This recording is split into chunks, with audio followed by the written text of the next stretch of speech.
Assalamualaikum warahmatullahi wabarakatuh. Perkenalkan, nama saya Anugrah Jatnurido dengan NIM 23106050051.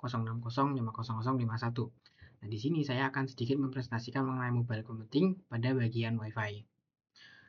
Pertama ada Wi-Fi. Apa sih Wi-Fi itu? Wi-Fi itu adalah teknologi jaringan nirkabel atau tanpa kabel atau wireless yang digunakan untuk menghubungkan perangkat ke jaringan lokal atau LAN menggunakan gelombang radio. Wi-Fi name is not an abbreviation, play on Hi-Fi or high fidelity. Jadi nama Wi-Fi sendiri itu bukan sebuah singkatan ya. Banyak orang yang mengira Wi-Fi itu berarti wireless fidelity, padahal ya sebenarnya enggak gitu.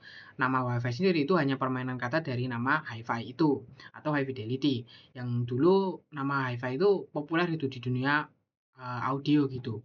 Kenapa namanya Hi-Fi ya supaya terdengar akrab aja di kalangan para audio gitu. Nah, kemudian ada wireless local area network WLAN technology.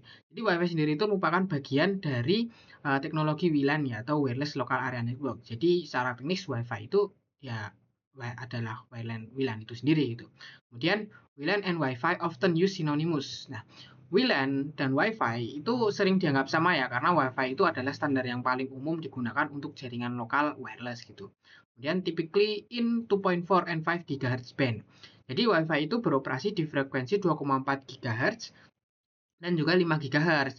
Nah, tapi yang versi terbaru kayak di Wi-Fi 6, Wi-Fi 6E dan juga Wi-Fi 7 itu frekuensinya itu udah pakai di 6 GHz gitu.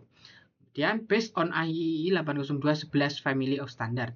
Jadi Wi-Fi itu dibangun berdasarkan standar dari IEEE ya 802.11 yang merupakan sekumpulan spesifikasi teknis yang mengatur cara perangkat itu berkomunikasi secara wireless di jaringan lokal atau LAN. Yang selanjutnya ada IEEE. IEEE atau Institute of Electrical and Electronic Engineers itu adalah organisasi skala internasional ya yang menetapkan berbagai standar teknologi, terutama di bidang kelistrikan, elektronik, dan juga jaringan komputer. Nah, pada tahun 1990 ya, IEEE ini tuh membentuk kelompok kerja 802.11 ya atau IEEE 802.11 Working Group untuk membangun dan mengembangkan standar komunikasi wireless lokal yang menjadi dasar dari teknologi Wi-Fi saat ini gitu.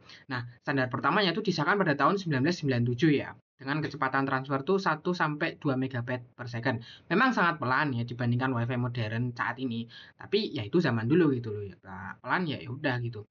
Nah, dengan kecepatan yang pelan itu menjadi dasar dan fondasi penting ya untuk Wi-Fi modern saat ini ya. Wi-Fi sekarang kan kenceng-kenceng gitu kan. Makanya ya itu karena ya dulu sempat pelan gitu.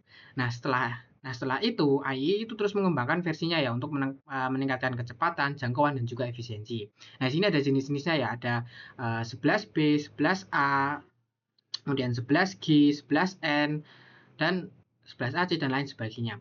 Mungkin saya akan sedikit menjelaskan dikit-dikit ya. Dimulai dari 11B ya. 802.11B itu dikembangkan pada tahun 99 ya dengan menggunakan frekuensi 2,4 GHz dan kecepatan maksimum yang cukup pelan ya pada saat itu, yaitu 11 MB per second. 11B sendiri itu merupakan versi komersial pertama yang sangat populer pada saat itu gitu. Kemudian ada 11A yang dikembangkan pada waktu yang sama dengan 11B yaitu tahun 1999. 11A itu menggunakan frekuensi 5 GHz, maka dari itu kecepatan maksimum 11A itu bisa mencapai 54 MB per second. Nah, 11A itu lebih cepat dibandingkan 11B, tapi jangkauan si 11A itu lebih pendek daripada si 11B gitu. Kemudian ada 11G yang dikembangkan pada tahun 2003 dengan frekuensi 2,4 GHz ya, dengan kecepatan maksimum yang sama dengan si 11A yaitu 54 MB per second. 11G sendiri mengkombinasikan kecepatan dari 11A dan jangkauan dari 11B. Jadi AI mengambil yang terbaik dari dua generasi sebelumnya dan mengembangkan 11G gitu. Kemudian ada 11N ya. Dia dikembangkan pada tahun 2009 dengan dua frekuensi, yaitu 2,4 GHz dan 5 GHz. Makanya kecepatan maksimumnya itu bisa mencapai 600 MB per second. Nah, kenapa bisa secepat itu? Ya karena 11N itu sudah mulai menggunakan teknologi MIMO ya, atau multiple input, multiple output. Kemudian ada 11AC ya, yang dikembangkan pada tahun 2013 ya. Dia menggunakan frekuensi 5 GHz ya dengan kecepatan maksimum yang lebih dari 2 kali lipat daripada 11N tadi yang kecepatannya itu mencapai 1,3 GB per second atau 433 MB per second per stream. 11AC sendiri itu lebih stabil digunakan untuk gaming ya dan juga streaming. Lalu ada satu versi lagi yang terbaru ya, yaitu 11AX atau Wi-Fi 6. Nah, 11AX itu dikembangkan pada tahun 2019 dengan menggunakan dua frekuensi, yaitu 2,4 GHz dan juga 5 GHz. Dengan kecepatan maksimal yang sangat kencang, yaitu di 9,6 GB per second. 11AX itu dikembangkan karena si AX sendiri itu lebih efisien ya untuk digunakan banyak perangkat sekaligus gitu.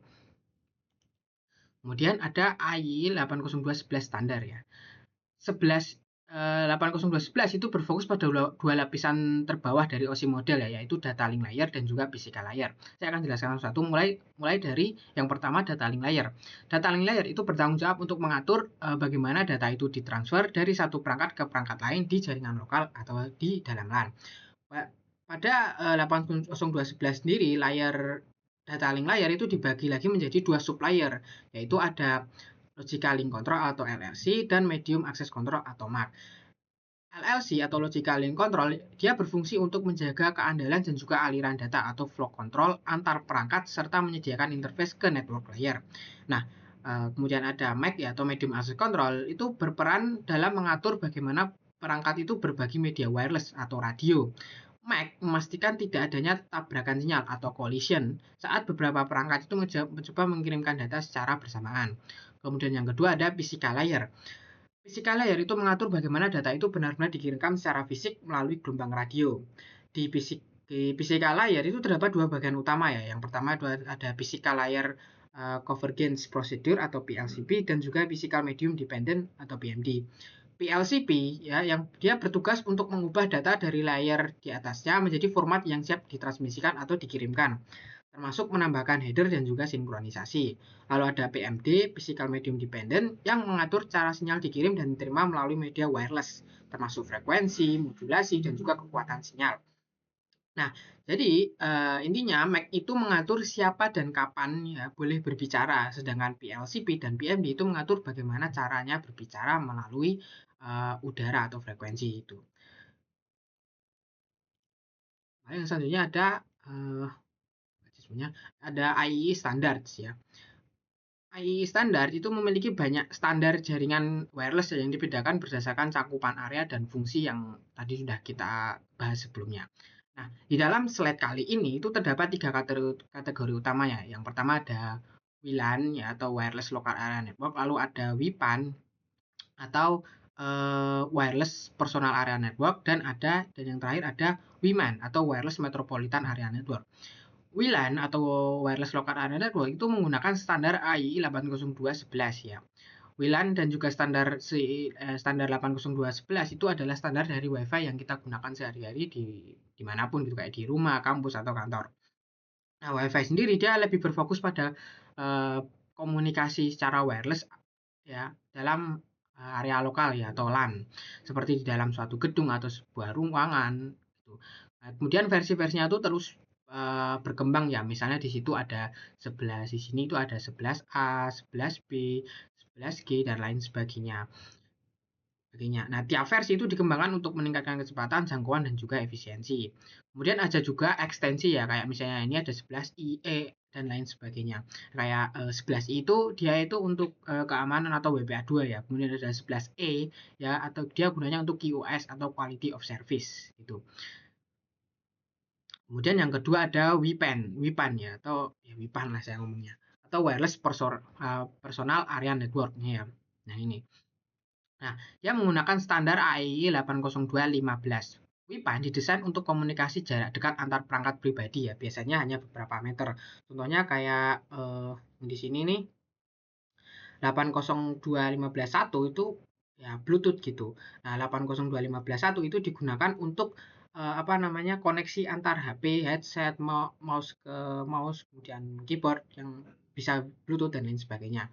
Kemudian ada lagi ini 802.15.4 atau Zigbee yang dipakai untuk IoT, sensor rumah pintar atau perangkat yang otomatis lainnya gitu.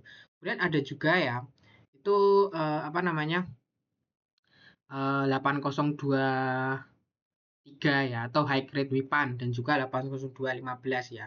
yang biasanya itu isinya tuh wireless body area network atau WBAN untuk perangkat medis atau yang bisa dipakai gitu, dipakai di badan gitu. Kemudian yang terakhir ada WIMAN. uh, WIMAN ya, atau Wireless Metropolitan Area Network, dengan dia menggunakan standar IEEE 802.16 ya. WIMAN sendiri itu adalah jaringan wireless dengan cakupan area yang cukup luas itu, bahkan bisa mencapai level kota atau metropolitan.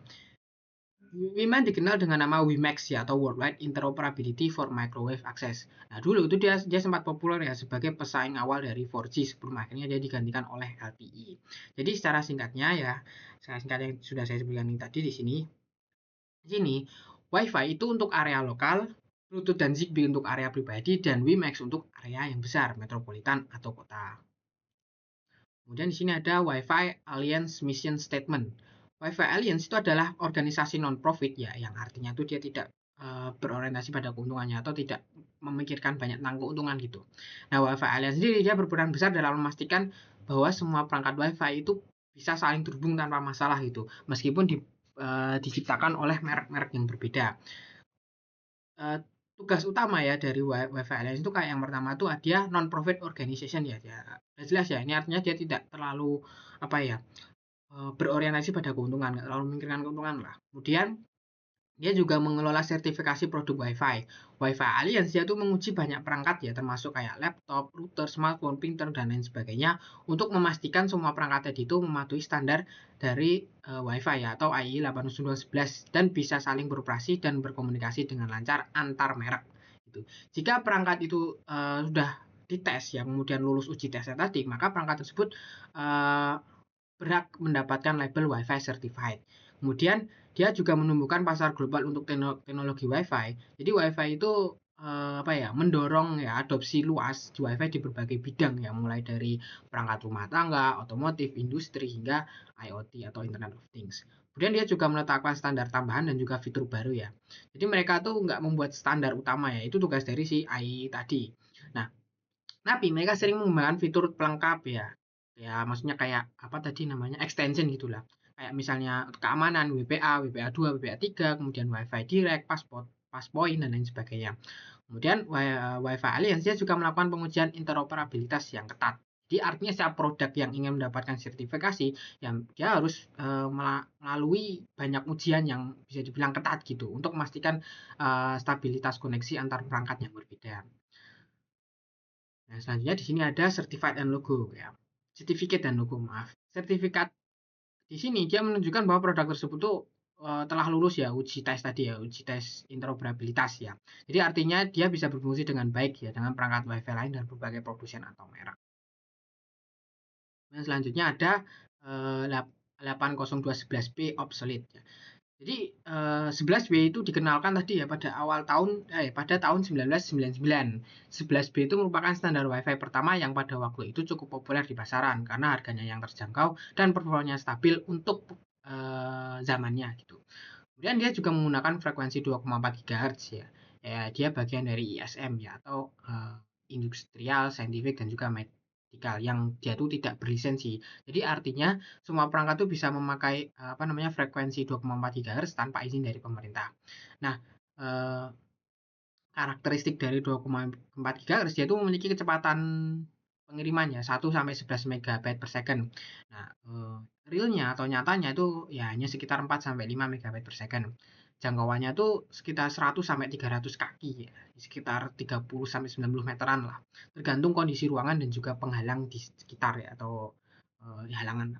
Kemudian jumlah kanalnya dia tuh bisa mencapai 11 channel ya, tapi hanya ada 3 yang nggak saling tumpang tindih ya, itu channel 1, 6, sama 11. Nah, kelemahan dari 2,4 GHz sendiri, dia interferensinya tuh atau gangguannya tuh tinggi ya, karena 2,4 GHz itu juga dipakai oleh kayak microwave oven, telepon wireless, Bluetooth, dan perangkat rumah tangga lainnya. Jadi akibatnya koneksinya tuh sering nggak stabil itu si 2,4 GHz ini. Keamanannya juga lemah, karena pada awalnya 2,4 GHz itu hanya memakai sistem WEP atau Wired Equivalent Privacy, yang dia tuh mudah dihack atau mudah diretas itulah. Kemudian bandwidthnya juga terbatas, yang membuat 2,4 GHz itu nggak cocok untuk kebutuhan modern saat ini, kayak misalnya video streaming atau gaming online. Kemudian di sini ada channel selection ya, non overlapping. WiFi di frekuensi 2,4 GHz itu dibagi menjadi 11 channel ya. Masing-masing itu berjarak 5 MHz dari satu sama lainnya. Tapi setiap channel dia tuh memiliki lebar bandwidth sekitar apa ya? Berapa ya? 22 MHz gitu ya tulisannya ya. 2,4 GHz. Jadi artinya channel yang terlalu berdekatan itu akan saling tumpang tindih atau overlap dan menimbulkan interferensi atau gangguan antar sinyal. Dari 11 channel tersebut, itu hanya ada 3 yang benar-benar nggak saling tumpang tindih atau non-overlapping. Yang pertama, yaitu ada uh, channel 1 ya. Channel 1 2412 MHz, lalu ada channel 6 2437 MHz, lalu ada channel 11 2462 MHz. Nah, ketiga channel ini dia disebut dengan non-overlapping channels dan biasanya digunakan bersamaan dalam jaringan WiFi yang memiliki banyak akses point agar tidak saling mengganggu ya. Contohnya kayak akses point 1 dia menggunakan channel 1, akses point 2 menggunakan channel 6, akses point 3 menggunakan channel 11. Nah, kenapa pemilihan channel itu penting? Pemilihan channel itu dilakukan untuk menghindari interferensi atau gangguan, terutama di area padat kayak kampus, kantor, atau apartemen, dan sebagainya. Jika dua akses point memakai channel yang berdekatan, misalnya 2, 3, atau 3, 4, sinyal mereka itu akan saling mengganggu gitu, dan menyebabkan kecepatan menurun serta koneksi yang bisa dibilang nggak stabil gitu. Kemudian 11G standar.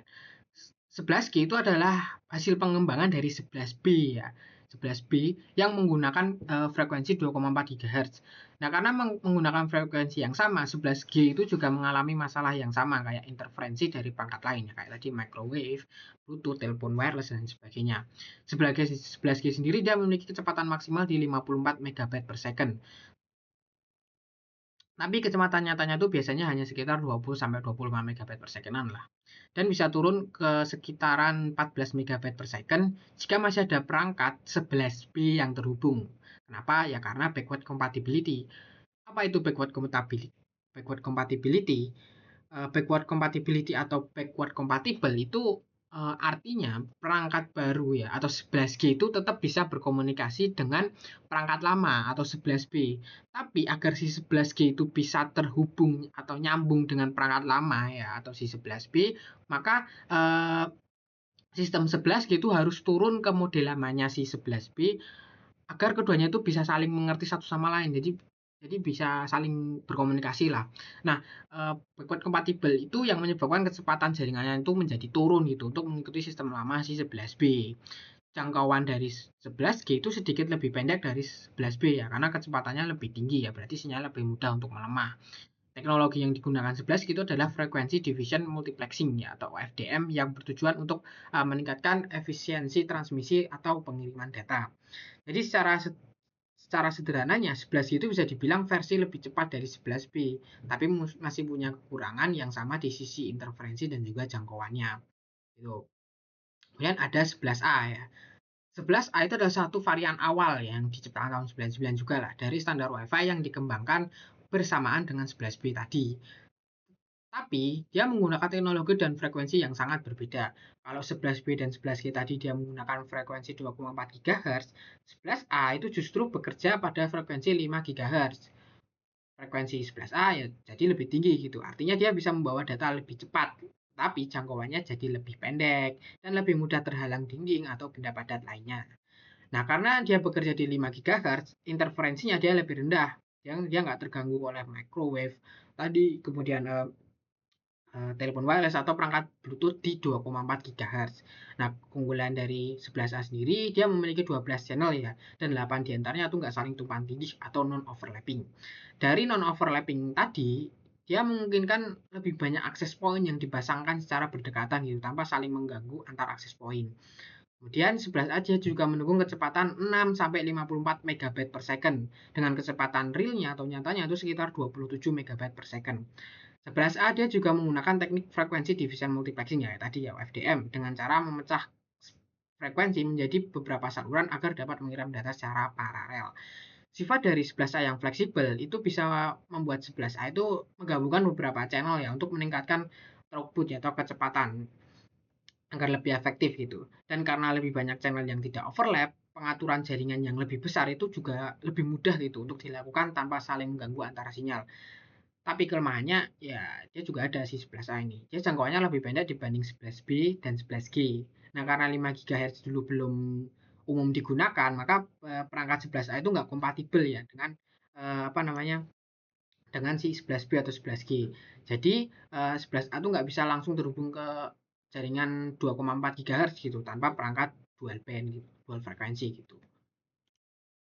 Selanjutnya ada OFDM atau Orthogonal Frequency Division Multiplexing. OFDM itu adalah adalah teknik modulasi ya yang digunakan di standar WiFi modern kayak di 11A, 11G dan 11N ya untuk mengirim data dengan efisien dan juga cepat gitu. Nah, alih-alih mengirim semua datanya melewati satu sinyal yang besar atau satu frekuensi, OFDM itu membagi sinyalnya menjadi banyak sinyal yang lebih kecil gitu yang dikirim secara paralel melalui beberapa frekuensi pembawa yang bisa disebut dengan subkarrier. Nah, di sini dia totalnya ada 64 subkarrier ya, tapi hanya 52 subkarrier yang digunakan atau aktif itu. 48 subkarrier dia digunakan untuk data. Kemudian 4 subkarrier lagi digunakan untuk pilot ya. Sisanya plus 12 virtual subcarrier ya. Jadi 12 subcarrier sisanya itu kosong ya atau virtual ya untuk mencegah terjadinya interferensi atau gangguan antar kanal gitu. Nah, jarak antar subcarrier ya itu adalah 312,5 kHz. Cukup rapat, tapi karena sifatnya yang ortogonal tadi, mereka tuh nggak saling mengganggu ya, nggak saling menginterferensi gitu. Nah, kita balik lagi ke arti kata ortogonalnya. Apa sih itu ortogonal? Ortogonal secara matematis itu berarti saling tegak lurus gitu. Jadi frekuensi-frekuensi itu bisa saling tumpang tindih tanpa interferensi atau mengganggu gitu. Nah, ortogonal itu yang membuat OFDM itu lebih efisien ya dalam menggunakan bandwidth gitu. Nah, untuk keunggulan OFDM itu kayak misalnya dia ya lebih cepat dan juga stabil ya karena pengiriman datanya dikirim secara paralel gitu. Kemudian tahan terhadap gangguan atau noise dan juga pantulan sinyal atau multipath yang merupakan masalah umum di WiFi gitu. Dia juga lebih efisien terhadap penggunaan frekuensi gitu. Selanjutnya ada 11N dan 11AC. Pertama 11N dulu ya. 11N dia menggunakan frekuensi 2,4 GHz dan 5 GHz. Teknologi yang digunakan, teknologi utama yang digunakan itu adalah MIMO atau multiple input, multiple output. Kecepatannya dia bisa mencapai 150 MB per second per antena, single antena itu ya. Kemudian jangkauannya dia sekitar 230 sampai 820 kaki dalam sampai ke luar ruangan. 11N itu adalah lompatan besar dari generasi sebelumnya yaitu A, B, dan juga G. Dengan menggunakan sistem MIMO, router dan perangkat itu bisa memiliki lebih dari satu antena untuk mengirim dan juga menerima data secara bersamaan, bukan secara bergantian. Hasilnya kecepatannya itu meningkat drastis dan juga stabilitas koneksi itu jadi lebih baik ya, terutama di ruangan dengan banyak pantulan sinyal gitu. Nah, 11N kan tadi mendukung dual band ya, yaitu 2,4 GHz dan juga 5 GHz. Jadi 11N itu bisa dibilang lebih fleksibel gitulah. 2,4 GHz untuk jangkauan yang lebih luas, 5 GHz untuk kecepatan lebih tinggi dan juga lebih sedikit gangguan. Kemudian yang kedua ada 11AC. Frekuensi yang digunakan 11AC itu hanya 5 GHz. Teknologi yang digunakan itu hampir sama kayak tadi, tapi dia namanya adalah MU-MIMO atau MU-MIMO lah. MIMO. Multi-user, multiple input, multiple output, dan juga channel bonding. Kecepatannya itu bisa mencapai 150 sampai 433 MB per second per antena. Jangkauannya itu sekitar 115 kaki atau 35 meter untuk indoor ya atau di dalam. 11AC sendiri dia lebih berfokus di frekuensi 5 GHz yang mana frekuensi itu ya lebih bersih gitu dari interferensi atau gangguan. Karena ya sedikit perangkat gitu yang menggunakan frekuensi 5 GHz gitu. Nah, 11AC dia mendukung lebar kanal yang lebih besar ya, sekitar 80 sampai 160 MHz gitu. Yang artinya 11AC itu dia bisa mengirim lebih banyak data sekaligus gitu. Nah, dengan sistem MIMO tadi, router itu bisa berkomunikasi dengan beberapa perangkat secara bersamaan gitu. Bukan satu persatu kayak di 11N sebelumnya. Nah, maka dari itu dia 11AC itu sangat cocok untuk streaming video, gaming online dan juga transfer data yang besar. Nah, selanjutnya ada infrastruktur versus ad hoc network ya. Yang pertama ada infrastruktur network. Infrastruktur network itu sebuah jaringan yang menggunakan access point ya kayak gini, access point atau base station ya sebagai pusat untuk berkomunikasi. Jadi semua perangkat kayak misalnya laptop, HP, tablet dan lain sebagainya dia terhubung ke access point terlebih dahulu untuk saling bertukar data atau mengakses ke dalam internet. Contohnya ya kayak jaringan WiFi di kampus gitu, di kantor, di kafe atau di rumah gitu. Kelebihannya dia cocok untuk area yang tetap ya atau fixed location ya, koneksinya juga stabil dan juga cepat. Kekurangannya dia butuh perangkat tambahan kayak misalnya access point, router dan lain sebagainya. Dia juga kurang fleksibel ya untuk mobilitas tinggi atau susah untuk dibawa kemana-mana gitu. Kemudian yang kedua ada ad hoc networks ya. Ad hoc itu merupakan jaringan tanpa infrastruktur yang tetap. Jadi setiap perangkat itu berkomunikasi langsung dengan perangkat lain tanpa perlu kayak gini ya, tanpa perlu apa namanya access point gitu, tanpa perlu router gitu dan sebagainya. Jadi setiap perangkat itu berfungsi sebagai pengirim dan juga menerima sekaligus gitu. Contohnya ya kayak hotspot langsung antar wifi, antar handphone lah atau bisa dibilang wifi direct. Kelebihannya dia lebih fleksibel ya, dia bisa digunakan di mana saja. Dia juga nggak perlu infrastruktur tambahan, dia nggak perlu kayak access point, router atau narik-narik kabel gitu. Kekurangannya dia lebih rentan terhadap gangguan sinyal ya. Kapasitasnya terbatas jika banyak perangkat yang menggunakan gitu. Jadi sebenarnya perbedaan utamanya itu ada terletak di apa namanya infrastrukturnya. Kan kalau misalnya yang si infrastruktur dia butuh kayak access point kan, butuh alat tambahan gitu. Tapi ya infrastruktur network ya jadi lebih teratur dan stabil, sedangkan ad hoc ya fleksibel bisa dibawa kemana-mana, tapi ya dia cenderung kurang stabil gitu. Selanjutnya ada A80211 Architecture of Unstructured Network. Jadi di sini kita akan membahas ya mengenai komponen-komponen dalam arsitektur jaringan ya atau jaringan WiFi ya atau 80211 itu. Khususnya infrastruktur mode ya, infrastruktur mode ya. Itu jaringan yang menggunakan access point untuk menghubungkan perangkat-perangkat wireless ke jaringan yang lebih besar, misalnya LAN atau toko internet gitu. Nah, komponen-komponennya yang pertama ada station ya atau STA. STA itu adalah perangkat ya, perangkat kita, perangkat klien gitu kayak misalnya laptop, smartphone, tablet dan lain sebagainya yang memiliki kemampuan untuk terhubung secara wireless ke jaringan internet. Nah, setiap station atau STA dia memiliki WiFi adapternya masing-masing ya untuk berkomunikasi dengan access point. Contohnya kayak HP dan laptop yang terhubung ke WiFi melalui access point yang di atas itu di kampus gitu. Kemudian yang kedua ada Basic Service Set atau BSS. Jadi BSS sendiri itu merupakan satu kelompok dari STE ya, STA tadi, station tadi yang menggunakan satu access point dan juga frekuensi radio yang sama gitu. Dia bisa disebut dengan sel jaringan WiFi gitu. Jadi tiap BSS gini, kayak misalnya kayak gini ya, sama kayak gini, dia itu uh, bisa diidentifikasikan dengan BSS ID ya atau Basic Service Set Identifier. Biasanya berupa MAC address dari access point gitu. Dan yang ketiga ada access point.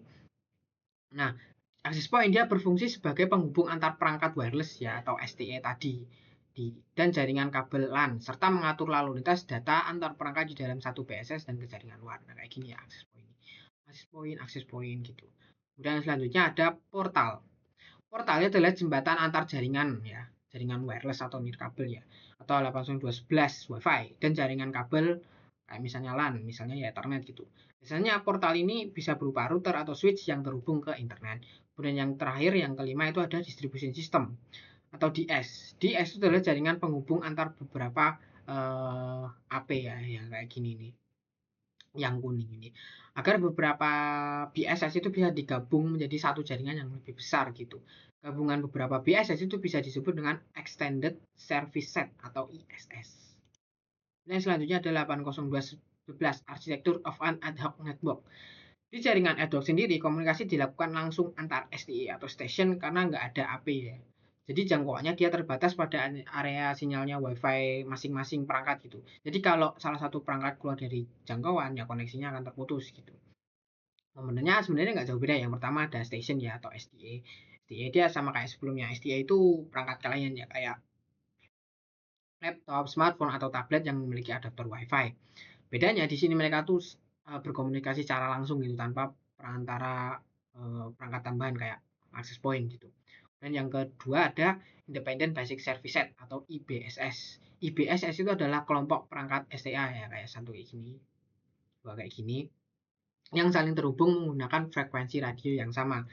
Disebut independen ya karena mereka gantung pada infrastruktur ya kayak misalnya access point atau router gitu. Misalnya dua handphone dan juga satu laptop kayak gini nih. Dia saling bertukar file secara langsung. Nah, itu tadi bisa disebut dengan satu IPSS gitu. Yang selanjutnya ada infrastruktur network ya. Nah, sebelumnya kita tadi sudah membahas ya tentang komponen-komponen dalam jaringan WiFi kayak STA, AP, access point, BSS, portal, dan distribution system atau DS ya. Nah, sekarang kita lihat ya bagaimana hubungan antar komponen itu bekerja ya dalam arsitektur infrastruktur network ini. Nah, dalam infrastruktur network, access point dia berperan sebagai pusat komunikasi ya. Dia membentuk topologi bintang atau star topologi gitu. Nah, semua perangkat itu disebut dengan mobile station ya atau MS atau station atau SDA tadi. Tapi di sini dia sebutnya sebagai MS ya. Dan mereka tuh nggak bisa berkomunikasi langsung satu sama lainnya gitu. Nah, setiap data yang dikirim itu harus melewati AP terlebih dahulu. Contohnya kayak ini ya, MS1 atau Mobile Station 1, AP, MS2 atau Mobile Station 2. Jadi kalau misalnya MS1 mau mengirim data ke MS2 di sini, dia tuh dikirim dulu tuh melalui si AP ini atau access point, baru diteruskan ke MS2 nantinya. Nah, dalam jaringan yang lebih besar, misalnya di kampus atau kantor atau gedung yang besar gitu ya, itu nggak cukup itu hanya satu access point gitu. Maka nanti akan ada beberapa access point yang bisa diumumkan secara bersamaan ya untuk melayani lebih banyak pengguna gitu atau user untuk satu jaringan WiFi yang lebih luas gitu. Contohnya ya kayak di sini nih, kayak yang di sini ya. Yang di sini nih yaitu ada MS1, API 1, API, AP1, AP2, dan MS2. Jadi MS1 dan MS2 itu berada di area cakupan AP yang berbeda ya. Satunya di AP1, satunya di AP2. Tapi mereka tuh bisa saling berkomunikasi ya karena kedua AP-nya yaitu AP1, AP2 itu saling terhubung gitu. Biasanya koneksi antar AP dia menggunakan kabel Ethernet gitu atau wired connection. Koneksinya itu bagian dari distribution system tadi yang sudah kita bahas tadi atau DS. Tapi jika nggak menggunakan kabel ya, maka antar access point tadi itu bisa dihubungkan secara wireless gitu, yang bisa disebut dengan mesh network. Jadi mesh network itu memungkinkan access point itu saling terhubung gitu melalui sinyal WiFi tanpa infrastruktur kabel. Nah, selanjutnya ada roaming ya. Nah, setelah kita tadi memahami bagaimana access point bekerja dalam infrastruktur network, nah sekarang kita masuk ke salah satu fitur pentingnya, yaitu roaming. Apa itu roaming? Roaming itu adalah kemampuan perangkat untuk berpindah dari satu area WiFi ke area lain tanpa kehilangan koneksi ya. Roaming ini itu adalah kemampuan dari si mobile station ya, kayak misalnya laptop atau handphone untuk berpindah dari satu area cakupan BSS ke area lain dalam satu jaringan yang sama gitu atau extended service set atau ISS gitu. Tujuannya apa? Tujuannya agar koneksi itu tetap stabil gitu saat penggunanya bergerak misalnya dari satu ruangan ke ruangan lain atau satu lantai ke lantai lain. Nah, untuk cara kerja dari roaming sendiri, jadi untuk setiap access point ya atau AP ya, dia secara berkala dia akan mengirimkan sinyal atau beacon ya, semacam sinyal keberadaan gitu, memberitahu gitu umumkan bahwa saya ada di sini gitu. Dia memberitahu perangkat bahwa AP tersebut atau akses point tersebut tersedia gitu. Nah, kemudian si mobile station MS itu akan terus memonitoring kekuatan sinyal beacon ya dari beberapa AP di sekitarnya gitu. Saat sinyal AP yang sedang digunakan mulai melemah dan MS mendeteksi AP lain di dekatnya atau lebih dekatnya dia sinyalnya itu lebih kuat, maka MS itu akan langsung berpindah koneksi ya atau handover ke access point yang sinyalnya lebih kuat gitu. Jadi jika area cakupan 2 BSPS tumpang tindih atau overlap, maka perpindahan antar AP itu sebenarnya bisa dilakukan tanpa gangguan atau seamless handover, jadi smooth gitu perpindahannya. Tapi jika nggak overlap, ada gap gitulah ya, maka koneksi itu akan terputus sesaat gitu saat mobile station atau MS itu berpindah. Kadang dua access point gitu mereka memang sengaja dibuat overlap gitu saling tumpang tindih gitu yang tujuannya tuh ya nggak hanya biar roaming lancar tapi juga untuk meningkatkan kapasitas jaringan di area dengan banyak pengguna gitu. Tapi kalau misalnya dua AP berdekatan dan menggunakan channel yang sama kayak channel satu sama-sama menggunakan channel satu, maka sinyalnya itu bisa saling mengganggu gitu atau interference gitu. Nah, maka dari itu setiap AP itu harus menggunakan channel yang berbeda supaya tidak terjadi tumpang tindih frekuensi atau overlapping. Kemudian sini ada 802.11 MAC layer ya. MAC layer ya atau media access control di WiFi dia bertugas mengatur kapan sebuah perangkat itu boleh mengirim data ke frekuensi ke radio atau ke udara gitulah. Nah, karena semua perangkat itu berbagai satu media wireless yang sama, maka dibutuhkan aturan antrean ya agar sinyalnya itu nggak saling tabrakan atau collision. Setiap jenis transmisi itu diberi jarak waktu tunggu tertentu sebelum boleh mengirim yang bisa disebut dengan eh, apa interframe space ya atau IFS. Nah, semakin pendek jarak waktunya, maka semakin tinggi juga prioritasnya untuk mengirim gitu. Nah, untuk jenis-jenis jarak waktu dan prioritasnya itu yang pertama itu ada SIFS ya atau short interframe spacing. Nah, di SIFS jarak waktu tunggunya itu paling pendek ya. Nah, maka dari itu SIFS dia mendapatkan prioritas paling tinggi. Biasanya SIFS digunakan untuk pengiriman yang penting gitu kayak misalnya ACK atau acknowledgement ya balasan penerima data, kemudian CTS click to send yang merupakan izin untuk mengirim data, lalu ada polling response pada komunikasi yang saya bilang terjadwal lah. Tujuannya apa? Tujuannya adalah untuk memastikan bahwa balasan itu bisa langsung dikirim gitu tanpa gangguan gitu. Kemudian yang kedua ada PIFS atau Point Coordination Function IFS. Nah, untuk PIFS sendiri itu waktu tunggunya itu sedikit lebih lama dari SIFS tadi ya. Jadi prioritasnya itu nggak terlalu diutamakan itu bisa yang menengah nomor 2 lah. PIFS ya digunakan untuk komunikasi yang terjadwal atau real time kayak misalnya suara, video dalam mode PCF atau Point Coordination Function. PIFS itu dipakai di access point untuk mengambil alih kontrol medium. Dan yang ketiga ada DIFS atau Distribute Coordination Function DIFS ya. Waktu tunggunya dia emang lama, jadi prioritasnya paling rendah, nomor 3 lah. DIFS ya digunakan oleh perangkat biasa untuk mengirim data secara umum ya atau asinkronus data. Nah, diagram di bawah ini dia menunjukkan yang bawah ini ya, dia menunjukkan bagaimana dia bekerja gitu. Jadi saat mediumnya dia busy ya atau sibuk, dia semua perangkat tuh akan menunggu gitu. Begitu apa namanya mediumnya dia kosong, maka akan ada jeda ini, ada apa namanya jedanya ada DFS, WFS sama SIFS lah ya. Nah ya tergantung dari prioritasnya. Nah setelah itu akan masuk ke fase fase ini ya contention ya atau rebutan giliran ya. Maksudnya itu ya nanti apa ada yang namanya random backoff ya. Kalau yang dapat duluan maka dia akan mendapatkan jatah mengirim gitu atau next frame. Lanjut aja. Kemudian ada 802.11 CSMA RCA Access Method. Jadi WiFi dia itu menggunakan CSMA RCA ya. Jadi atau artinya itu Carrier Sense Multiple Access with Collision Avoidance. Nah, yaitu sebuah metode agar perangkat itu nggak saling menabrak atau collision saat mengirim data gitu. Bedanya dengan kabelan yang tadi, dia menggunakan CSMA atau CD ya kalau kabelannya atau collision detection. WiFi sendiri dia tidak bisa mendeteksi tabrakan atau collision secara langsung ya. Karena semua sinyalnya itu dikirim melalui udara gitu. Jadi WiFi itu dia mencegah sebelum terjadinya collision ya atau avoidance, bukan mendeteksi setelah terjadinya apa namanya collision gitu. Nah, CSMA atau CS sendiri dia bekerja pertama itu sebelum mengirim data perangkat itu akan mendengarkan dulu di dalam kanal itu apakah kanal sedang dipakai atau enggak itu atau medium gitu lah. Kemudian proses mendengarkan ini bisa disebut dengan clear channel assessment ya atau CCA ya. Dia memastikan saluran itu benar-benar kosong gitu. Jadi kalau kanalnya atau mediumnya itu kosong selama periode IFS maka perangkat itu boleh mulai melakukan pengiriman gitu. Nah, jenis IFS yang digunakan itu tergantung dari prioritas data ya. Tergantung tadi ada SCFS, PIFS, DFS gitu. Jadi kalau kanal atau mediumnya ternyata sibuk, perangkat itu harus menunggu gitu sampai kosong. Setelah kosong, perangkat itu nggak langsung kirim, tapi menunggu waktu acak random backoff yang saya sebutkan tadi sebelum mencoba mengirimkan kembali gitu.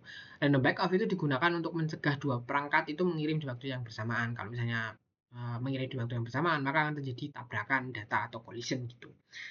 Nah, kalau misalnya saat menunggu back off ada perangkat lain yang mulai mengirim, maka timer back off-nya itu akan berhenti gitu. Nah, setelah perangkat lain selesai, timer itu akan dilanjutkan dari sisa waktu sebelumnya. Nah, dengan begitu nanti semua perangkat itu tetap punya kesempatan itu untuk berbicara. Jadi ya kebagian jatah untuk mengirim masing-masing gitu. Kemudian diagram di bawah ini ya dia sama kayak tadi ya. DFS dulu, kemudian medium busy ada yang mengirim, DFS lagi, kemudian di sini apa namanya print back off. Siapa yang paling kecil ya nomornya, maka dia bisa melakukan pengiriman gitu next frame.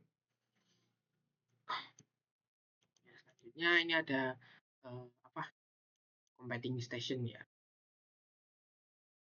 Nah, di sini ya itu ada station 1 sampai 5 ini ya, 1 sampai 5 di sini. Yang pertama itu sedang DFS, kemudian station 3 dia melakukan pengiriman ya. Nah, ya, sebenarnya di sini kenapa nggak ada random back off atau merah-merah kayak gini? Dia random back off ya, ya karena yang mengirim hanya satu, makanya dia bisa mengirim sendiri. Kemudian setelah station 3 setelah mengirim, dia DFS lagi, baru kemudian apa namanya eh, station yang mau mengirim mereka melakukan random back off ya, gini random back off. Nah ternyata yang dapat yang paling kecil itu sih session 2, maka session 2 dia melakukan pengiriman, mediumnya jadi busy atau kanalnya jadi sibuk gitu. Nah yang lainnya dia berhenti melakukan pengiriman gitu, kemudian di FS lagi. Nah karena session 5 tadi dia lebih kecil daripada session apa sih back off-nya dia lebih kecil daripada session 1, dia bisa melakukan pengiriman. Nah, ternyata di waktu yang sama session 4 dia juga melakukan pengiriman. Terjadilah random back off gitu. Kemudian DFS lagi. Nah, karena sisa session 1 tadi tinggal sedikit ya sisa random back off-nya, dia bisa melakukan pengiriman lagi nih di sini nih. Ini nih.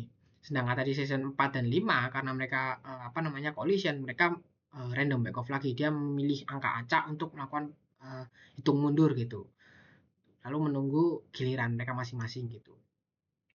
Nah, kemudian di sini ada C80211 CSMA RCA Access Method ya. Sebenarnya di sini nggak jauh beda sama kayak tadi ya. Dia lebih ke lebih ke detail aja gitu. Yang pertama di sini ada DIFS dulu. Pertama DIFS dulu, lalu sender akan mengirimkan data ke receiver. Kemudian ada SCFS ya, jeda sesaat yang penting banget gini. Terus kemudian ACK atau acknowledgement dikirim ke sender.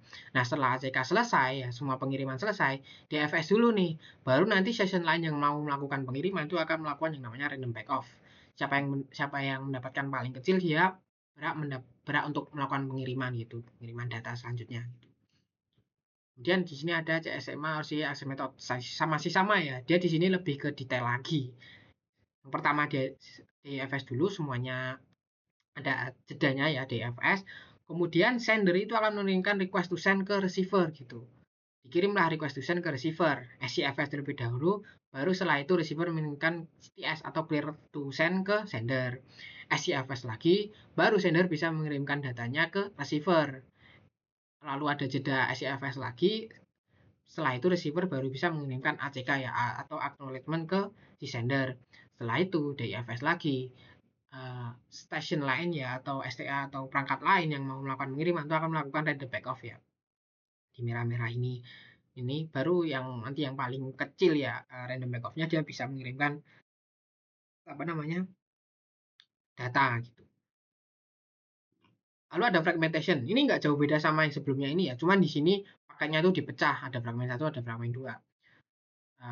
Cara kerjanya itu sama aja. Pertama di FS, request to send ke receiver, SCFS, sudah saat, kemudian CTS dikirim ke sender, kemudian SCFS lagi, barulah sender itu mengirimkan fragmen pertama atau pecahan pertama atau paket pertama ke receiver gitu.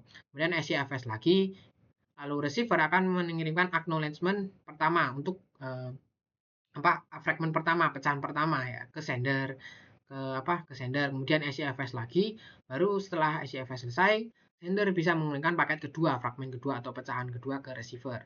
SCFS lagi, ACK kedua untuk memberitahu sender bahwa fragmen kedua atau pecahan kedua sudah saya terima. Setelah selesai, DIFS lagi semuanya, station lain itu yang mau melakukan pengiriman akan melakukan random back off. Yang paling kecil bisa mengirimkan data, maka dia balik lagi ke sini nanti. Kemudian synchronization using beacons. Jadi apa namanya access point itu akan mengirimkan beacon ya atau sinyal apa ya? Sinyal tertentu lah, sinyal untuk memberitahu bahwa saya ada gitu, beacon. Tergantung dan untuk waktu beaconnya dia tuh ada waktunya ya, beacon interval ini 20 milisecond sampai 1 second ya atau 1 detik gitu. Jadi harusnya jadi dia akan mengirimkan beacon tuh di setiap ini nih, setiap garis ini nih. Nah, tapi kalau misalnya medium kan atau kanalnya ya atau media perantaranya itu sedang sibuk, ada pengiriman atau busy kayak gini, maka bikinnya tuh bisa sedikit terlambat gitu, sedikit late gitu kayak gini nih. Harusnya di sini dia di sini karena dia sempat busy atau sibuk gitu ya. Dia sama kemudian di sini harusnya di sini karena sibuk maka dia dimkannya lebih telat dikit gitu. Kemudian ada frame addressing ya. Frame addressing. Frame addressing. Nah, 802.11 frame addressing. Nah, di sini ada beberapa frame ya. Yang pertama itu ada frame control ya dengan ukuran 2 byte ya. Frame control dia menentukan jenis frame ya, ada data, kontrol, dan juga manajemen. Kalau ada duration 2 byte juga, ukurannya 2 byte. Dia isinya itu waktu yang diperlukan medium ya atau hal itu untuk menyelesaikan transmisi pengiriman atau frame gitu. Kemudian ada address 1 ya, yang ukurannya 6 byte. Jadi digunakan untuk menunjukkan siapa yang menerima frame. Kemudian di address 2, ukurannya juga 6 byte. Dia digunakan untuk mengetahui siapa yang melakukan pengiriman. Kemudian yang address ketiga, ukurannya sama lagi yaitu 6 byte lagi. Dia merupakan alamat tujuan akhir yang biasa ada di jaringan lain gitu. Kemudian ada sequence control ukurannya 2 byte. Dia digunakan untuk penomoran urutan frame. Kemudian yang di sini ya dia ada 4 dia ukurannya 6 byte. Dia digunakan saat mode ad hoc aja gitu. Jadi ketika berkomunikasi dilakukan langsung antar perangkat tanpa menggunakan access point gitu. Kemudian 0 sampai 2312 byte ya, yang merupakan ya payload ya. Dia merupakan isi dari data yang dikirim gitu ya, apa aja gitu. Kemudian ada CRC ya, ukurannya 4 byte yang digunakan untuk melakukan pengecekan error gitu.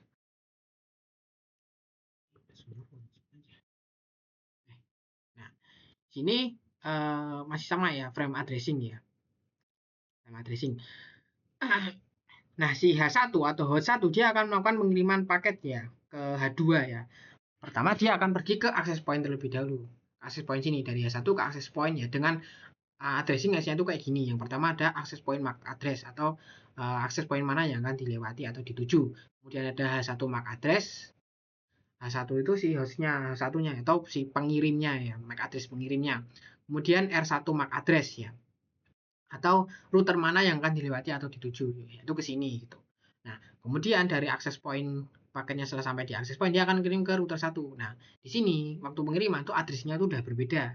Yang pertama ada R1 MAC address sama H2 MAC address. R1 MAC address itu router mana yang akan dilewati atau dituju gitu kayak. Contohnya di sini. Kemudian H2 MAC address itu host kedua atau host tujuan ya atau host mana yang akan dituju atau tujuannya tuh kemana gitu. Kemudian yang terakhir itu ada maaf, yang terakhir itu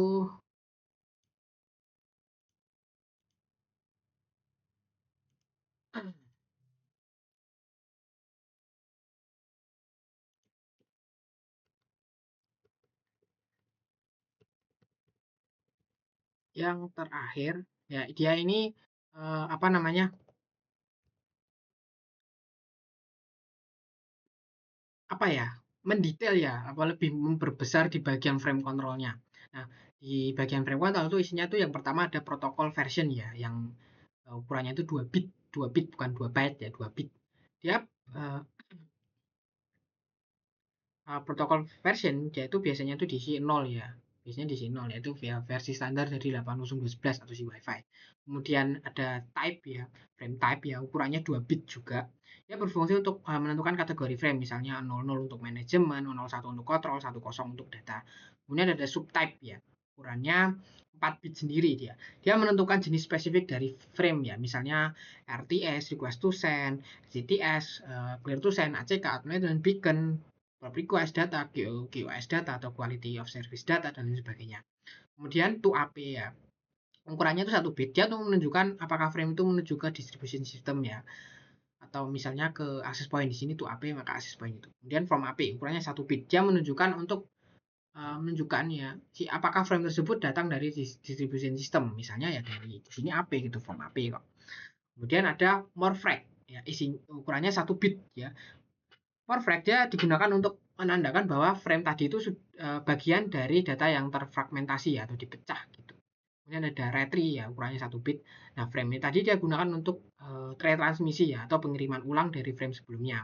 Kemudian ada power MJD ya, saya nggak tahu apa power management ya. Ukurannya dia itu 1 bit ya. Jadi ukurannya 1 bit, dia mengindikasikan ya status power saving perangkat gitu. Kemudian ada more data 1 bit juga. Dia bertujuan untuk menunjukkan ada lebih banyak data yang menunggu dikirim gitu. Kemudian ada WEP 1 bit ya.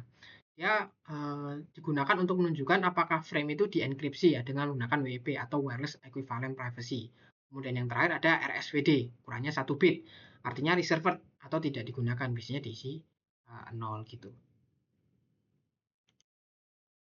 Oke, mungkin seperti itu saja yang dapat saya sampaikan. Kurang lebihnya mohon maaf. Wassalamualaikum warahmatullahi wabarakatuh.